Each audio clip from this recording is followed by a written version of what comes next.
እምነት ብቻ ቢያድን ኖሮ በዚሁ አጋጣሚ በመጽሐፍ ቅዱስ ውስጥ አንድ በእምነት ብቻ የዳነ ሰው ያሳዩን ነበር። የትኛውም ፕሮቴስታንት በእምነት የዳነ ሰው ሊያሳይ አይችልም። የፈረደበት ፈያታዊ ዜማ ነው። ፈያታዊ ዜማን ከመጥቀሳቸው የተነሳ እኔ እንደውም ፈያታዊ ዜማን አርብ ከደረሰበት መከራ ይልቅ በእነሱ አንደበት የደረሰበት መከራ ይበልጣል። ለሐሰት ምስክር ሲቀርብ እኔ እንደው ፈያታዊ ዜማን የተሰቀለው ዘንድሮ ነው እላለሁ። የትኛውም ፕሮቴስታንት ሊያሳየን አይችልም። ጌታ 10 ትእዛዛት ተሽሯል የሚሉ ሰዎች፣ እምነት ብቻ የሚሉ ሰዎች ጌታ ግን አጽድቆታል።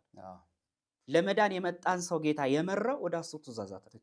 እኔ ብዙ ጊዜ ለምንድን ነው ሉተር ያዕቆብ መልእክትን የማይወደው ብዬ ጥያቄ ሆኖብኝ ነበር። ለካ እውነቱን ነው። እንዴት ይውደደው? ምክንያቱም እሱ ለደረሰው ድርሰት የማይመች አስተምህሮት ነው። ቀጣይ የምናየው እምነት ብቻ የሚባለው ነው፣ ወይም በእነሱ አስተምህሮ በፕሮቴስታንቶቹ ሶላ ፊዴ የሚሉትን አስተምህሮ ነው። እና ይህን አስተምህሮ ማርቲን ሉተር በጣም አጉልቶ ሲያስተምር ነበር። እና ለትምህርቱ መነሻ የሚሆነው ደግሞ የሮሜ መልእክት ምዕራፍ 3 ከቁጥር 28 ላይ ሰው ያለ ሕግ ስራ በእምነት እንዲጸድቅ እናያለን የሚል ቃል አለ። የቅዱስ ጳውሎስ ቃል ነው። ይሄኛውን እንግዲህ ማርቲን ሉተር ቀድሞ የነበረው የvulgate የሚባል መጽሐፍ ቅዱስ ትራንስሌሽን ነበር። ጀሮም የሰራው ነው በ4ኛው ክፍለ ዘመን ላይ። እና ሉተር ይህን የvulgate በላቲን የነበረውን ወደ ጀርመን ይተረጉመዋል። እና ወደ ጀርመን ቋንቋ ሲተረጉመው ሰው ያለ ሕግ ስራ በእምነት ብቻ እንጸድቃለን የሚለው ላይ ከእምነት ቀጥሎ ብቻ የሚል ወርድ ጨምሮበታል። በእምነት ብቻ እንዲል ማለት ነው። እና ይሄኛውን አስተምሮ ሰው በእምነት ብቻ እንዴት ነው መዳን ይችላል ወይ? እሱም በመጽሐፍ ቅዱስ ነው። እንግዲህ ብዙ ጊዜ ሶላ ፊዴ ሲባል እንደምናውቀው የሉተር ትምህርት ነው፣ ፕሮቴስታንታዊ ትምህርት ነው። ሉተር ከፈበረካቸው 5 ትምህርቶች መካከል አንዱ ሶላ ፊዴ የሚለው በእምነት ብቻ ነው የሚጸደቀው የሚለው ነው። በጣም ይሄን ትምህርት ሳስብ፣ ይሄን የምንፍቅና ትምህርት ሳስብ የሚደንቀኝ ነገር በተለይ ለሚሰሙንም ይሄ ትምህርት ሉተር የት ሆኖ እንደጀመረው ቢያውቁ ኖሮ እርግጠኛ ነኝ ትምህርቱን እርግፍ አድርገው ይተዉት ነበረ። ሉተር ራሱ ቃል በቃል እንደተናገረው ብቻዬን በመጸዳጃ ቤት ሳለው መንፈስ ቅዱስ የገለጸልኝ ሚስጥር ነው ያለው። ይሄ ማለት መጸዳጃ ቤት ውስጥ ተቀምጦ የተገለጠለት ሚስጥር ነው። አሁን እንደዚህ አገር ሁሉ በሚያምስ ሁኔታ ዓለምን ያመሰ እምነት ብቻ የሚል ትምህርት ሽንት ቤት ውስጥ የተገለጠልኝ የሚል ትምህርት ነው። እንደው በሌሎቹ ከሰማይ ወረደልን ምናምን የሚለውን ስናዝን፣ አሁን ደግሞ የኛዎቹም ደግሞ እንደዚህ ሲያነሱ ስታይ መጽሐፍ ቅዱሱ ላይ ማለት ነው ሲያነሱ ስታይ በጣም ታዝናለህ። አሁን እኔ በዚሁ አጋጣሚ አሁን አንድ ፕሮቴስታንት እኔ ይሄንን ትምህርት ይዞ ነው ወይ ገድለ ተክለ ሃይማኖት ጀጅ ለማድረግ የሚነሳው? ለወደ ትምህርቱ ከመግባታቸው በፊት መጸዳጃ ቤት ሆኖ የፈለሰፈው ትምህርት ነው ዓለምን የሚያናጋው። ወደ ሀሳቡ ግን ስንገባ ሉተር ይሄን ትምህርት ሲጀምረው ምንድን ነው ይዘቱ? ምንድን ነው? አሁን በዚሁ አጋጣሚ ያወቁትም አይመስለኝም ሶላ ፊዴ የሚለው እሱ የተነሳበት ነጥብና አሁን እነሱ የሚያረ በጣም ጥቂቷን ነው እንደሚያዝ እሱ የተነሳበት ነው በጣም ሰፊ ነው። በዚሁ አጋጣሚ ይሄ ቃል መጽሐፍ ቅዱስ ውስጥ ቢፈልግ የማይገኝ ቃል ነው። እምነት ብቻ የለም መጽሐፍ ቅዱስ ላይ። የትኛውም ፕሮቴስታንት ሊያሳየን አይችልም ከመጽሐፍ ቅዱስ ብቻ የሚለው መጽሐፍ ቅዱስ ውስጥ የለም ስልክ ወይም መጽሐፍ ቅዱስ ላይ ያልተጻፈ ሀሳብ ነው ስልህ ደግሞ በአንጻሩ እምነት ብቻ ማለት እንደሌለብህ ግን መጽሐፍ ቅዱስ ውስጥ ተጽፏል። አሁን ያልገባቸው ይሄ ነገር ቃል በቃል እምነት ብቻ ማለት እንደሌለብህ የተጻፈች አረጋለች። የያዕቆብ መልእክት ምዕራፍ 2 ቁጥር 24 ላይ እንዲህ ይላል፣ ሰው በእምነት ብቻ ሳይሆን በስራ እንዲጸድቅ ታያላችኋል። ያዕቆብ ነው እንደዚህ የሚለው፣ ያዕቆብ ነው ያለው። በዚሁ አጋጣሚ ሉተር ከማይወዳቸው መጽሐፍት አንዱ የያዕቆብ መልእክት ነው። የገለባ ወንጌል፣ የገለባ መልእክት ይለዋል።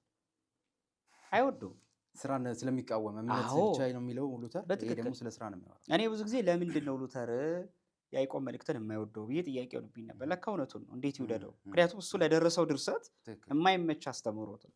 እና ቃል በቃል ሰው በእምነት ብቻ ሳይሆን አለ በስራ እንዲጸድቅ ታያላችሁ ነው ያለው። ስለዚህ እምነት ብቻ የሚለው ትምህርት በያዕቆብ መልእክት ብቻ የሚፈርስ ትምህርት። ሁለተኛ ራሱ በአምስቱ ሶላ እኮ ይጣፋል። እንዴት? አንዱ ሶላ ስክሪፕቱራ ወይም ሶላ ስክራፕቸር የምንለው ነው መጽሐፍ ቅዱስ ብቻ ነው አይደለም። ከመጽሐፍ ቅዱስ ላይ የጨመረ የማይቀነሰው የምትል ችን ገንጠል አድርገው ወስዶ ለራእየ ዮሐንስ የተነገረን ይጠቀማሉ። ታዲያ ይሄ ቃል እኮ መጽሐፍ ቅዱስ ላይ የለም። ራሱ የጻፈው ሉተር የጻፈው ቃላት ራሱ መጽሐፍ ቅዱስ ላይ የሉም። ግን ከመጽሐፍ ቅዱስ ውጭ ደግሞ አትቀበሉ ብሎ ራሱ ይጽፋል። በራሱ ፉርሽ የሆነ ትምህርት ነው ማለት ነው። ሉተር ስለዚህ ጉዳይ ሲናገር ዋና እምነት ብቻ ሲል ምንድን ነው ዋና ነጥቡ? ራሱ ከተናገረው ቃል በቃል እናንብብ። እግዚአብሔር የሚያስገድድህ ይላል እንድታምንና እምነትህን እንድትመሰክር ብቻ ነው። በሌላው በማናቸውም ነገር ሁሉ ግን ነፃ ይተውሃል። ማንኛውም ነገር ሕሊና ሳይወቅስህ የፈለግከውን ታደርግ ዘንድ የራስ ጌታ ያደርግሃል። ብቻ እመን እንጂ ከዚያ ወዲያ ምንም ብታደርግ ምንም ችግር የለውም።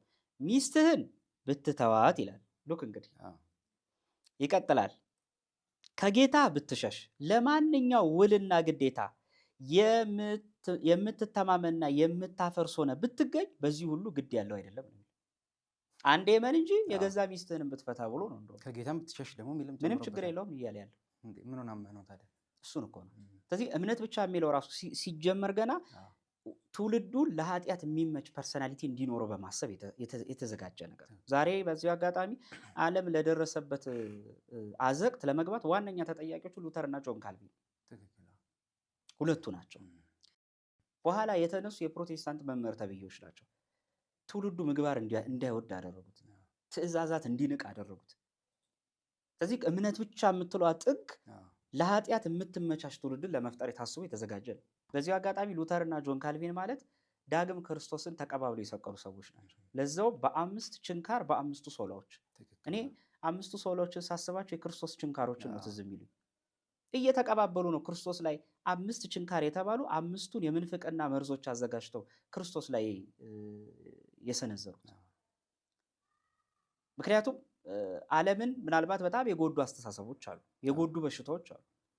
ዓለምን ካንሰር ከጎዳው በላይ ሉተር ዓለምን ጎድቶታል። ምክንያቱም ካንሰር ቢጎዳ ስጋን ነፍስን አይጎዳ። የሉተር አስተሳሰብ ግን ጭራሽ ነፍስንም ይዞ መሄድ ትምህርት ነው እና በመጽሐፍ ቅዱስ ሚዛን ግን እስቲ እንመልከተው። ጌታችን ኢየሱስ ክርስቶስ አንድ ሰው ለመዳን የጠየቀውን ጥያቄ ማየት ያስፈልጋል። አሁን በፕሮቴስታንቱ ዓለም አንድ ሰው ለመዳን እምነት ብቻ በቂ ነው የሚለው ይላሉ። ጌታን እስቲ እንመልከት። በጌታ ብቻ አሁን ጌታችን ኢየሱስ ክርስቶስ አንድ ሰው ለመዳን ጥያቄ ያቀረበለት ምን አለው? መምህር ሆይ የዘላለም ሕይወት እንዳገኝ ምን መልካም ላድርግ አለው። ይህንኑ ጥያቄ አሁን አንድ ፕሮቴስታንት ቢጠየቅ እውነት እንደ ጌታ ይመልሳሉ የሚለውን እስቲ ቀጥሎ እንመልከት። እርሱም ስለ መልካም ነገር ለምን ትጠይቀኛለህ? መልካም የሆነ አንድ ነው። ወደ ሕይወት መግባት ብትወድ ግን ትእዛዛትን ጠብቃለሁ ይላል። ለመዳን ብትፈልግ እመን ብቻ አላለውም፣ ትእዛዛትን ጠብቅ ነው ያለው። ቀጠለ። አሁንም ምን አለ ሰውየው ግን? እርሱም የትኛውን አለው? ኢየሱስም አትግደል፣ አታመንዘር፣ አትስረቅ፣ በሐሰት አትመስክር፣ በአባትና እናትን አክብር፣ ባልንጀራ እንደራስ አድርገው ውደድ አለው ይላል። ጌታ 10 ትእዛዛት ተሽሯል የሚሉ ሰዎች፣ እምነት ብቻ የሚሉ ሰዎች፣ ጌታ ግን አጽድቆታል። ለመዳን የመጣን ሰው ጌታ የመራው ወደ 10 ትእዛዛት። ከዛ ካለው በኋላ ጎበዙም ይላል ያ ጎልማሳ ይህንንማ ሁሉ ከሕፃንነቴ ጀምሬ ጠብቄዋለሁ፣ ደግሞስ የሚጎድለኝ ምንድን ነው አለው። ኢየሱስም ምን አለው? ሉክ የሚጎድለውን የጠየቀው እንጂ ጠቅመኛል አይጠቅመኝም የሚለው አይደለም የሁለቱ ርዕሰ ጉዳይ። ኢየሱስም ፍጹም ልትሆን ብትወድ ሂድና ያለህን ሁሉ ሽጠህ ለድሆች ስጥ አለው ይላል። አሁን ሉክ ፍጹም ልትሆን ብትወድ የሆነ ፕሮሰስ አለ ማለት ነው። ለመዳን ፍጹም የምትሆንበት የሆነች ደረጃ አለች ማለት ነው። አምነህ ሂድ፣ ከዛ በኋላ የአንተ ድህነት ያልቃል አላለውም ጌታችን ኢየሱስ ክርስቶስ። እነሱ እንደሚሉት በፍጹም እምነት ብቻ ማይቀፍ ውስጥ ጌታ አላስካተተው። ምን አለ? ለድሆች ስጥ፣ መዝገብህም በሰማይ ታገኛለህ፣ መጥተህም ተከተለኛለህ ይላል። ስለዚህ ክርስቶስን መጥቶ የዘላለም ሕይወት ለማግኘት ለመዳን ሲጠየቅ ጌታ ምን ብቻ ብሎ አልመለሰም። በሌላም ቦታ ስንመለከት ለምሳሌ ጌታ እነዚህን ሚስጥራተ ቤተክርስቲያን እያጸደቃቸው ነው ሄደው እያጸደቀ ለምሳሌ ያመነም የተጠመቀም ይድናል። ማርቆስ 16 ቁጥር 16 ላይ እምነትን ብቻውን ጌታ ሲያስቀምጡ አታይም። ብዙ ጊዜ ከእምነት አጠገብ የሆነች ሚስጥራተ ቤተክርስቲያን ወይም ወደ ተግባራዊነት የምትወስድ መንገድ ያስቀምጥላል። ትእዛዜን ብትጠብቁ እኔና አባቴ ወደ እናንተ እንመጣለን፣ በእናንተ ማደሪያ እናደርጋለን። መዳንን ከሆነች የእምነት ጥግ ጋር ብቻ አልወሰደውም ጌታ። ይህን ካየን እስቲ ለምሳሌ ደግሞ ወደ ሐዋርያቶቹ እንምጣ። አሁን ጳውሎስን ብንጠይቀው ለመዳን ምንድን ነው ማድረግ ያለብን የሚለውን ሐዋርያት ደግሞ ብንጠይቅ ምን ብለው ነው የሚመልሱት? ለምሳሌ ሐዋርያት ጋር ሄደ እንድንድን ምን እናድርግ ቢባሉ ምን ብሎ ይመልሳሉ? በባለ ጰራቅሊጦስ የመጀመሪያ ስብከታቸው እምነት፣ ጥምቀት፣ ንስሐ ነው። የመጀመሪያ የሐዋርያት ስብከታቸው ራሱ ብቻውን እምነትን እዚህ ጋር አናገኘውም። እንግዲህ የለም ይኸውልህ የሐዋርያት ሥራ ምዕራፍ 2 ቁጥር 37 ላይ እንደምታውቀው መንፈስ ቅዱስ ከወረደላቸው በኋላ በዓለም በሚታወቅ ቋንቋ ልሳን ሲያወሩ እነዚያ ሰዎች ደነገጡ። በገዛ የሀገሮቻችን ቋንቋ ይናገራሉ አሉ። ግማሾቹ ደግሞ የወይን ጠጅ ጠጥቶ ነው አለ። ጴጥሮስ ብድግ አለና በጠዋት ሆኖ ምን አለ? ገና በጠዋቱ ከማለዳው 3 ሰዓት አይደለም ያለ። ለልማዳቸው በዛ ሰዓት ወይን አይጠጣምና። ከዛ ግን በደንብ አድርጎ ሰበካቸው ስብከት። ቁጥር 36 ላይ ከሰበካቸው በኋላ 37 ላይ ምን ይላል? በቃሉም ልባቸው ተነክቶ ይላል ወደ ሐዋርያቱ መጡ። ከዛስ ምን አሉ? ወንድሞች ሆይ ምን እናድርግ አሏቸው ይላል። አሁን ጥያቄው ለመዳን ምን እናድርግ ነው አይደለ? ሉተራውያንን ስንጠይቃቸው እመኑ ብቻ አሉ። ሐዋርያት ግን እንደዛ አላሉ። ኦርቶዶክሳዊ ቤተክርስቲያን ሐዋርያዊት ናት ምንለው እኛ ይህን ትምህርት ይዘን ትክክል። ቁጥር 37 ላይ ንስሐ ግቡ ኃጢአታችሁ የሚሰረይ ዘንድ በኢየሱስ ክርስቶስ ተጠመቁ። ቃል በቃል ምን በሉ? ንስሐ ግቡ ኃጢአታችሁ የሚሰረይ ዘንድ በኢየሱስ ክርስቶስ አምናችሁ ተጠመቁ አላችሁ። የመንፈስ ቅዱስንም ጸጋ ትቀበላላችኋል። ሶስት ነገሮች ነው እዚህ ጋር ያሉት። ልባቸው ተነክቷል፣ አምነዋል። በቃ በሰላም ተሰናበት ብሎ እቱ በሰላም ማለት ይችላል። እነሱ እንደሚሉን ከሆነ ቤተክርስቲያን እቱ በሰላም የምትል ግን ከቆረብክ በኋላ ሚስጥሩን ከፈጸምክ በኋላ ይኸውልህ፣ ፕሮቴስታንት እቱ በሰላም የምትል ካመንክ በኋላ ነው። ቤተክርስቲያን ከቆረብክ በኋላ እቱ በሰላም ትላለች። ምንድን ነው ያሏቸው? ንስሐ ግቡ አሉ። ሉክ ከዛስ ኃጢአታችሁ ይሰረይ ዘንድ ነው። ሉክ ኃጢአቷ የተሰረየችው አሁን ሲጠመቁ ነው? ንስሐ ሲገቡ ነው? ወይስ ያመኑ ሰዓት ሲጠመቁ ነው? እምነቷን የሁሉ ነገር ፍጻሜ አድርገው አላስቀመጧትም። አምናችኋል፣ ልባችሁ ተነክቷል። ያ ግን በቂ አይደለም። የኃጢአት ስርየት፣ ክርስቶስን መልበስ፣ መንጻት፣ ከደሙ ጋር መዋጀት ያስፈልጋል በደሙ። ከዛ ምን አለ? የመንፈስ ቅዱስንም ጸጋ ትቀበላላችኋል። ሐዋርያትን ጠየቅናቸው፣ ይህን አላገኘንም።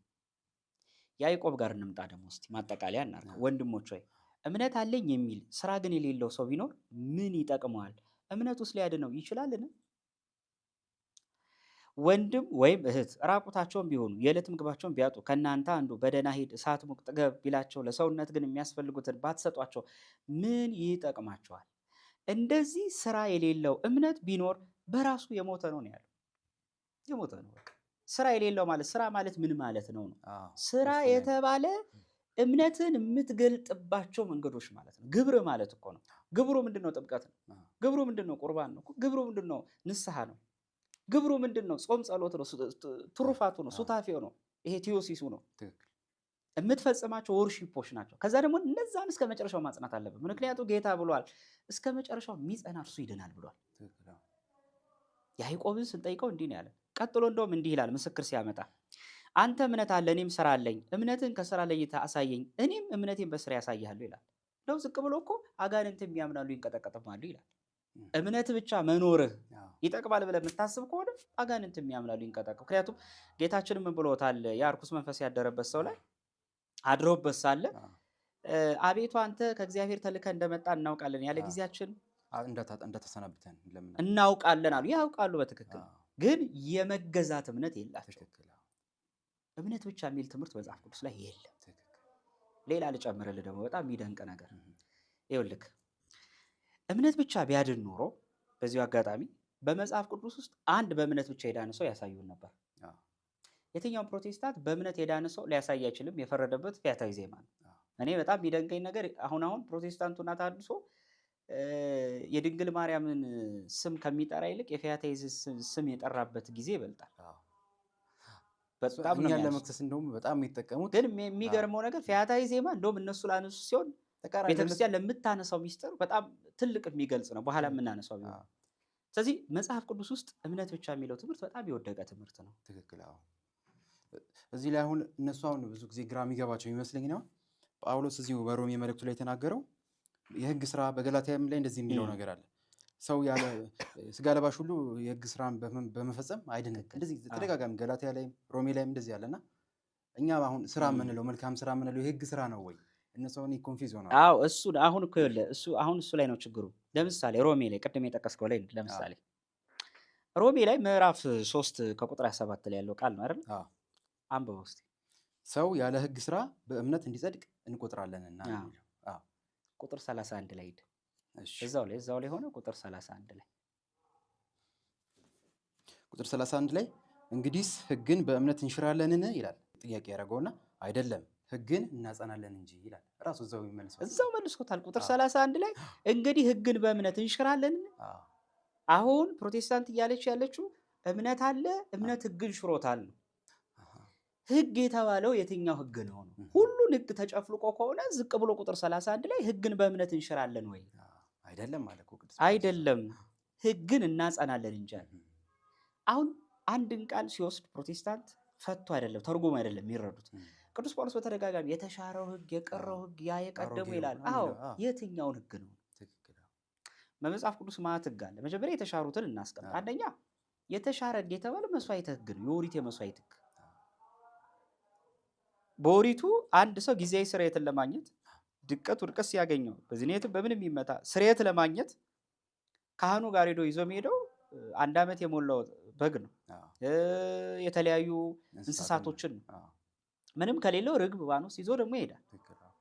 ያ በሩቅ ብእሲ የእንስሳ ይቅርታ፣ ያ በደመነፍሳውያን እንስሳ የሚደረግ ነው። ዛሬ በሐዲስ ኪዳን ማንም በክርስቶስ ደም ጸድቃለሁ ይላል እንጂ በእንስሳ ደም ጸድቃለሁ አይልም። ይሄ የተሻረ ሕግ ነው። እውነት ነው፣ ተሽሯል። ዛሬ እንጸድቃለን ብለን እኔ እናንተ ቤተክርስቲያን በጊዜን አንሄድም። ልባችንን ነው ይዘን የምንሄደው። ምን ያንን የክርስቶስ ስጋና ደም በልተን ጠጥተን ለመምጣት በሐዲስ ኪዳን የሚያነጻ የሚያድን አማናዊ መለኮት የተዋህደው ፈዋሽ ስጋና ደም የክርስቶስ ደም ብቻ ነው። ይሄን ደም የሚተካከሉ የለም። እውነት ነው፣ ተሽሯል። እንደውም አንድ ማሳያ ላንሳለን። ለዚህ የዮሐንስ ወንጌል ምዕራፍ 2 ላይ ጌታችን ኢየሱስ ክርስቶስ ቃና ዘገሊላ ከቁጥር 1 እስከ ቁጥር 12 ሄደ። ቁጥር 13 ላይ ቅፍርናሆም ገባ። ከዛ ቁጥር 14 ላይ የት ገባ? በዓል ሊያከብር ቤተ መቅደስ ገባ። ለዋጮችና ሻጮቹን እንስሳቶቹን አስወጥተዋል። የአባቴን ቤት የንግድ ቤት አታርገዋል። ቅዱስ ዮሐንስ አፈወርቅ ምን አለ ታዲያ? ይሄ ለምንድን ነው በጎቹና በሬዎቹን ብቻ እንስሳቶቹን ያስወጣው ይላል። ለምንድን ነው ያስወጣው?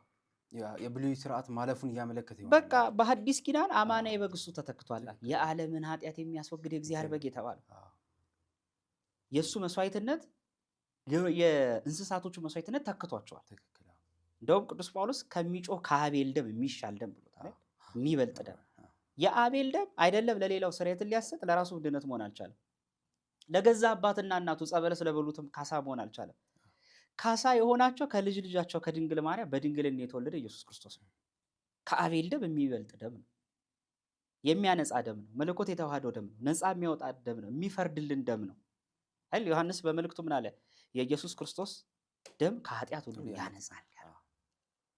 ሰው የተሻረ ሕግ የተባለ የቱ ነው? የመስዋዕት ሕግ ነው። ዕብራውያን 9:13 ላይ ምን ይላል መሰለ?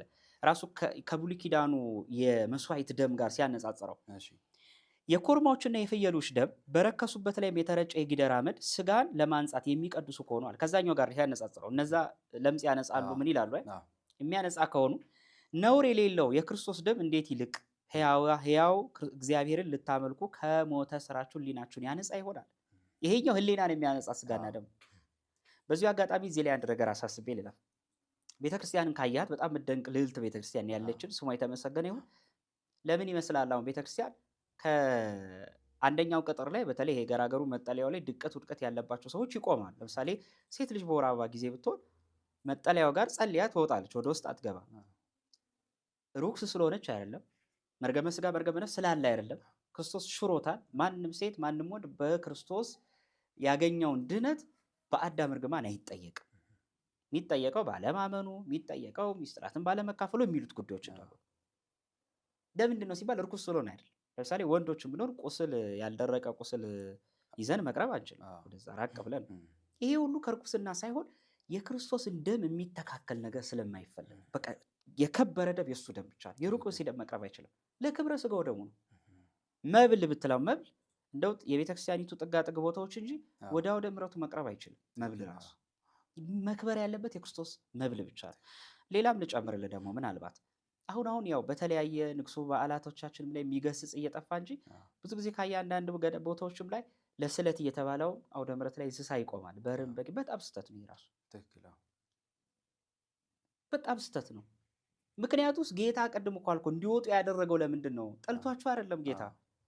ምናልባት ቤተክርስቲያኒቱ ቅጥር አካባቢ ላይ ለመባለት ለምን ሊደረጉ ይችላሉ። ግን ወደ ስጋው ደግሞ አውድ የስጋው ደግሞ ጉዳይ ለሚፈጸምባቸው እነዛ ከአውደ ምሕረቱ ጀምሮ ያሉ ቦታዎች ላይ መቅረብ አይችልም። ለምን? የክርስቶስ ስጋና ደም ምንም ሊተካከለው የማይችል ደም ስለሆነ ነው። እዚህ ላይ ግን አንድ ነገር መረማት ተናግር ይላል። በተለምዶ አንተ ታዘበት ይሆን ይችላል። አንዳንዴ ከኃጢአት ልማድን ፍሩ የሚባለው ይሄ ነው። ብዙ ጊዜ ሰርግ ከተደረገ በኋላ መልስ ላይ ካየህ በግ ይታረድና የመዝለል ባህል አለ። በጣም በጣም መታረም ያለበት በተለይ ኦርቶዶክሳውያን የሚመለከቱ ቢያርሙ። እኔ አሁን ሌሎች ወንድሞች በሌላ እምነት ያሉ ወይም ደግሞ እንደው እውቀቱ የሌላቸው ቢያደርጉት አላወቁም ይባላል። ቢያንስ ሌላው ቢቀር በቅዱስ ቁርባን በተክሊል የተጋባ ሰው ይህን ሲያደርግ ማየት በጣም ያሳፍራል። ምናልባት ባህላቸው የሆነ እንዲህ አይነት ማህበረሰባቸው ላይ ያሉ ሰዎች ካሉ እሱ ሌላ ጉዳይ የሚታይበት ጥናት ይፈልጋል። ከዛ ውጭ ግን ቤተ ክርስቲያን በግም ደምም የምትሻገርበትን ዘመን አልፋለች። ዛሬ የሚያሻግረን ደም የሚፈርድልን ደም ወደ መንግስቱ የሚያፈልሰን ደም የክርስቶስ ስጋና ደም ብቻ ነው። ብዙ ጊዜ ታስባል ብዬ ገምታለሁ። መልስ ላይ ለፈው ይታረዳል፣ ሁሉም ተሻገሩ ዘሎ ነው ተሻገሩ የሚያልፈው። ይባል። ይሄ በጣም ነውር እኮ ነው። ከዛ ውጪ ከመብልነት ከመጠጥነት ውጪ የአንድ ተራ የእንስሳ ደም አያጸድቀንም። ከዚያ ላይ ራዕየ ዮሐንስ ላይ እነዚህ ነጫጭ ልብስ የለበሱት ማን ናቸው ይላል። ከመከራው ዓለም የመጡ ልብሳቸውን በበጉ ደም ያጠቡ። ያጠቡ ይላቸዋል። ይሄኛው የክርስቶስ ደም ነጭ የሚያረግ ደም ነው። ትክክል። ይሄኛው ግን ልብስ የሚያቆሽሽ ደም ነው። በክርስቶስ ደም የተሻገሩ ቁርባን የተቆረቡ ደሙ የፈሰሰላቸው በቤተ መቅደስ የተጋቡ ሙሽሮች ደግሞ በተራ በበግ ደም ሲሻገሩ ማየት በጣም እና ይሄ በተለይ ቢያርሙት መልካም ነው ቢታረም ብዬ አስባለሁ። ስለዚህ የተሻረ ሕግ አንዱ የመስዋዕት፣ ሁለተኛ የማንጻት ስርዓት ነው። የኦሪት የማንጻት ስርዓት ተሽሯል፣ የተሻረ ሕግ ነው። ዛሬ ለምሳሌ ካህን እንደ ኦሪቱ የማንጻት ስርዓት አይሰራም። በብሉይ ኪዳን እኮ እኔ እና አንተ በብሉይ ኪዳን ብንሆን አንድ አስከሬን ብንነካ በድን ረክሳቸዋል ተብሎ እኮ መንጻት ይፈጸምልናል። ትክክል። የራሱን የቻለ ስርዓት አለው። በትክክል በጣም ከባድ ነበር። ዛሬ ግን ያ ሰው ብትነካው ባትነካው ምንም ከእንትን ጋር ምንም ግንኙነት የለውም። በብሉይ ኪዳን ያለች ሴት በወር ግዳጇ ጊዜ ትሪት የምትደረግበት መንገድና በአዲስ ኪዳን ፈጽሞ ልዩነት አለ። በኦሪቱ እኮ እንዴ ተወሱ ጎራ በወለደች ጊዜ እንደው መውለድ ደግሞ አለ። ወንድ ከወለደች 80 ቀን 40 ቀን፣ ሴት ከወለደች 40 ቀን። የወንዱ ላይ 7 ቀን እነዛ 7 እና 33 አሉ። ከደም የምትነጻበትና ከመርገም የምትነጻባቸው ናቸው 7 እና 33። እንደገና ደግሞ 80ው ቀን አለ። 80ው ቀን ላይ 14ቱ ቀን እና 66ቱ ቀን ከደም የምትነጻበትና ከመርገም የምትነጻበት ተብሎ ነው። ዛሬ ግን ከደም የምትነጻበት ብቻ ነው የቀረው። ከመርገም የሚለው ዛሬ አይቆጠርም። አየህ፣ በዛ ሰዓት የነካት እጇን እንኳን የሚነካ ሰው ሰውነቷን እርኩሰት ተብሎ መንጻት ይደረጋል። ያ የማንጻት ስርዓት አሁን ቀርቷል። የተሻረው የሚባለው እሱ ነው። መለየት የተሻረው ሕግ የተባለው እሱ የማንጻት ሕግ ስርዓት ተሽሯል። ዛሬ ካህን ለምሳሌ ማንጻት ስራ ስለማድረግ በእጁ ቢላ ይዞ በግ ሲያርድ ወይ ሌላ አታገኙ። ለምን ይመስላል ቤተክርስቲያን የምትከለክለው እኮ? አየህ እንዴት ኦሪታዊነት ጋር ለይታ አዲስ ኪዳን ላይ ስርዓቷ እንዳበጀችው። ዝም ብሎ አሁን ካህን አሁን ማረድ አይችልም። ታውቃለህ፣ ማረድ የማይችለው እውነት ዝም ብሎ ትርኢት ነው አይደለም። ከነገረ ድነት ጋር ጥልቅ ግንኙነት አለ። የክርስቶስን ደም በሚነካ እጁ እንደ ኦሪት ካህን መንካት ስለማይችል ኦሪታዊነትን የሚያስቀጥሉ ሕጎች እንጂ የተከለከሉት ከጽድቅና ከምግባር ጉዳይ ጋር የተያዙ ጉዳዮች አይደሉም። የተተኩ ደግሞ አሉ። ሌላው ደግሞ የጸኑም አሉ። ይህን ከፍሎ ማየት ያስፈልጋል። ጌታ ምን አለ? ሕግና ነቢያትን ልሽር አልመጣሁም ማለት ነው፣ ላጸና እንጂ ልፈጽም እንጂ ብሏል። ይህን እንዴት ሊፈቱት ነው ታዲያ? እነሱ ሕግ እንግዲህ ልሽር አልመጣሁም ቃል በቃል እኮ ይላል እዚህ ጋር። 10ቱ ትእዛዛት አልተሻሩም። እዚህ ጋር ራሱ እኮ ያለ ሕግ ስራ ምናምን የሚለው እነሱ 10ቱ ትእዛዛትንም ነው የሚከቱት እዚህ ስር 10ቱ ትእዛዛትን ደግሞ ከከተቱ ከባለቤቱ ጋር ነው ጸብ እየገቡ ያሉት። የመጀመሪያው ሕግ ምን ይላል? ከኔ በቀር ሌላ አምላክ አታምልክ ነው። ስለዚህ ማምለክ ይቻላል ይሉ ነው። እንደዛ ነው። ስሜን በከንቱ አትጥራ ይላል። ስሙ በከንቱ ልጥራ። አየህ፣ ይሄ ነው ልዩነት እንዳለው እኮ በዚህ ማወቅ ይችላል። ስለዚህ ሕግ ስራ የሚለውን አለመረዳት። ትክክል። የተተካ ለምን ግዝረት በጥምቀት ተተክቷል። ትክክል። ዛሬ ማንም ግዝረትን ለጽድቅ አያደርግም። ሁለተኛ የኦሪት ክህነት በአዲስ ኪዳን ክህነት ተተክቷል። እንደውም ይኸውልህ ቅዱስ ባስልዮስ ዘቂሳርያ ምን ይላል መሰለህ? ደብረ ታቦር ላይ ያለውን ሲፈታ የማቴዎስ ወንጌል ምዕራፍ 17 ላይ ጌታችን ሶስቱን ከምድር ሙሴን ከብሔረ ሙታን ኤልያስን ከብሔረ ሕያዋን አመጣ እና ምን ይለዋል? የብሉይ አበው ከአዲስ ኪዳን አባቶች ጋር የኦሪትን በአዲስ ኪዳን እየተኩ በክርስቶስ ማዕከላዊነት ወይ በክርስቶስ ምስክር አምላካዊ ምስክርነት እያቀባበላቸው ነው ይላል። ክህነትንና አባትነት እና በምን ይመስሏል? እንደው ጴጥሮስንና ሙሴን ያመሳስላቸዋል። የነቢያት አለቃ ሙሴ ነበር ይላል። ለጴጥሮስ የሐዋርያትነት አለቃ ሲሰጠው ነው ይላል። አየህ፣ እያመሳከረባቸው ነው። ግን ሁለቱም ደግሞ ቢደንቅል ጸባያቸውን ያመሳስላል። ሁለቱም የተጠሩት ከውሃ ነው። ሙሴ ውሃ ላይ ተጥሎ ነው። እሱም አሳ እያጣመደ ተከተለኛ ነው። ሁለቱም ደግሞ የሚደንቀው ነገር የሁለቱም ጸባይ ላይ ሁለቱም ደግሞ የሕጸጽ ድካም ተገኝቶባቸዋል። ሙሴ ምን አለ? እኔና ውሃ ልንሰጣችሁ እንደሚገባ አታውቁም ምን አለ? በዚህም ከናን አልገባም። ጴጥሮስም ደግሞ የምትየውን ሰው አላውቅም ብሏል። ሁለቱም ለጴጥሮስ ምን አለው? ለሙሴ ምን አለው? በአለት ላይ ቆመ ታየኛለህ አለ አይደል? በአለት መካከል ቆመ። ጴጥሮስም ምን አለው? አንተ አለት ነህ፣ በአንተ አለትነት ቤተክርስቲያንን መሰረት አንጻታለሁ ብሏል። ያመሳስላቸዋል ሁለቱም። ኤልያስንና ደግሞ ዮሐንስን ያመሳስላል። ሁለቱም ደናግል አልነበሩ። ሁለቱም ሞትን አልቀመሱ። ሁለቱም ደግሞ እሳትን ማውረድን ታይቶባቸዋል። ዮሐንስ ከያዕቆብ ጋር ሆኖ ምን አለ? እነዚህ እሳት አውርዳ አጥፋቸው አለ አይደል? ኤልያስስ ምን አለ ደግሞ? ራሱ ደግሞ እሱ በተግባር እሳት አውርዷት። ግን አሉ ሊቃውንቱ ዮሐንስ ያወረደው እሳት ግን ሰማያዊ የሆነ የአካላዊ ቃል ምስጢር ነው ያወረደው እሳት ይሉታል። ኤልያስ ካወረደው እሳት ዮሐንስ ወንጌል ያወረደው እሳት ይበልጣል ይላል። እንዲህ አድርገው እና ባስልዮስ ምን ይላል? የብሉይ ኪዳንን ስርዓት በአዲስ ኪዳን ስራ ሲተካ አየናል። ግን ይላል ሙሴ የሰራው የማንጻት ስራ ተተካ እንጂ ሙሴ ግን አላለፈም። ሙሴ ግን አልተሻረም። ስለዚህ የተተካ ምንድን ነው መለየት ያስፈልጋል። ክህነት በአዲስ ኪዳን በሐዋርያት ተተክቷል እና በአጠቃላይ ህግ ስራ የሚለውን ሰፋ አድርጎ ማየት ያስፈልጋል። በጣም ደስ ይላል። እዛው እኮ አላዩትም እንጂ አሁን ሮሜ 3 ከመጥቀሳቸው በፊት ሮሜ 2 ላይ እኮ በእግዚአብሔር ፊት ህግን የሚያደርጉት ይጸድቃሉ ይላል እኮ። በእግዚአብሔር ፊት ህግን የሚያደርጉ በሌላም ቦታ አሁን ጌታችን መድኃኒታችን ኢየሱስ ክርስቶስ ያው ለፍርድም ሲመጣ ለእያንዳንዳችን እንደ ስራችን ነው የሚሰጠው። እንደ እምነታችን እምነት መሰረታዊ ነገር እንደሆነ እሱ እናውቃለን። ትክክል። እኛ ስለ ስራ ስናወራ እምነት የሚለውን ወደ ጎን ትተነው አይደለም። ተዋህዳዊ ነው ሁለቱ፣ እምነትና ስራ አብሮ ነው የሚሰራው። እንደዛ እያልን ነው እና ክርስቶስም ሲመጣ እንደ ስራችን ነው የሚከፍለን። ከዚሁ ጋር ተያይዞ ደግሞ በተደጋጋሚ የሚያነሱት ጥያቄ አለ። እሱ በቀኝ በኩል የተሰቀለው ወንበዴ እነሱ እንደሚሉት ፊያታዊ ዘይማን ማለት ነው እና የቱ ጋር ነው? አሁን እኛ ለመዳን ማመን አለብህ፣ መጠመቅ አለብህ፣ ቅዱስ ስጋውን ክቡር ደግሞ መቀበል አለብህ፣ እነዚህ ምስጢራት መፈጸም አለብህ፣ ንስሐ። አሁን በቀኝ በኩል የነበረው ፊያታዊ ዘይማን ይሄን ሳይፈጽም እንዴት ነው ገነት ሊገባ ይቻለው ብለው ይጠይቃሉ። እኔ በጣም የሚገርመኝ አንዳንዴ ፊያታዊ ዘይማንን ከመጥቀሳቸው የተነሳ እንደው ፊያታዊ ዘይማን አርብ ከደረሰበት መከራ ይልቅ በእነሱ አንደበት የደረሰበት መከራ ይበልጣል። ለሐሰት ምስክር ሲቀርብ እኔ እንደው ፊያታዊ ዘይማን የተሰቀለው ዘንድሮ ነው እላለሁ። የትኛው ፕሮቴስታንት ደርድረህ 50 60 በእምነት ብቻ የዳነ ሰው ጥራልኝ ብትለው ፊያታዊ ዘይማን ፊያታዊ ዘይማን በቀኝ የተሰቀለው ወንበዴ ነው። በጣም የሚገርመው ነገር ፈያታዊ ዘይማን ማለት እንደውም ከሰባቱ ሚስጥራት ቤተክርስቲያን አንዱ ፈጽሞ የዳነ ሰው ነው። አምኗል፣ መስክሯል፣ ንስሐ ገብቷል። ንስሐን ይረሷታል። ለምን እንደሆነ አይገባም። ሚስጥር ስለሌለ ነው እኮ። አመነ፣ ትክክል፣ መሰከረ፣ ጠየቀ፣ ኃጢአቱን አምኗል፣ ክርስቶስን ፈረደለት፣ ንስሐ ገብቷል። እንደውም እነሱ ለሚያስቡት ሀሳብ ሰው ቤተክርስቲያን ለንስሐ የምትጠቀመው ሰው ተዘከረኒ ጊዜው በውስተ መንግስት ከሚለውን እኮ ቅዳሴ ለቤተክርስቲያን እኮ የምታዜማው ከጊዜታ በፊት ለምንድን ነው? ፈያታዊ ዘይማንን ይቅር እንዳልከው እንዳሰብከው እኛንም ማስበን የንስሐ ማሳያ ነው። የእምነት ብቻ ለሚል አስተሳሰብ ማሳያ የሚሆን ሰው አይደለም። ሲጀመር በመጽሐፍ ቅዱስ ስንመለከተው ፈያታዊ ዘይማን ማለት መጀመሪያ አካባቢ ላይ እኮ አብሮ የተሳደበ ሰው፣ አብሮ የነቀፈ ሰው እኮ እኩል ከግራ ከተሰቀለው እኩል የተናገረው። ለዚህ ምስክር እናምጣ። የማቴዎስ ወንጌል ምዕራፍ 27 ቁጥር 38 ላይ እንዲህ ይላል። ማቴዎስ 27 ቁጥር 38 ላይ በዚያን ጊዜ ሁለት ወንበዴዎች አንዱ በቀኝ አንዱን በግራ ከእርሱ ጋር ተሰቀሉ ይልና አለፍ ብሎ ከእርሱ ጋር የተሰቀሉት ወንበዴዎች ደግሞ ያንኑ እያሉ ይነቅፉት ነበር ይላል። ሁለቱም ነቅፈውታል ነው የሚለው ማቴዎስ ላይ። እንደውም ጭራሽ በኋላ ተአምራትን ሲያይ ነው ተአምር ማየት ሲጀምር ይሄማ የባህሪ አምላክ ነው አለ። ምን አለ ይሃ ወንበዴ?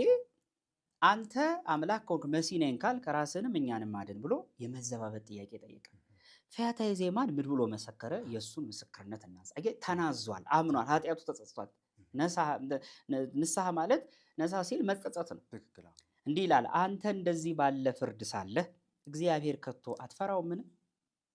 ስላደረግነው የሚገባንን እንቀበላለን፣ በእኛስ እውነተኛ ፍርድ ነው። ይህ ግን ምንም ክፋት አላደረገም ብሎ ገሰጸው ይላል። ይሄ ሰው ተጸጽቷል፣ መስክሯል፣ ንስሐ ገብቷል።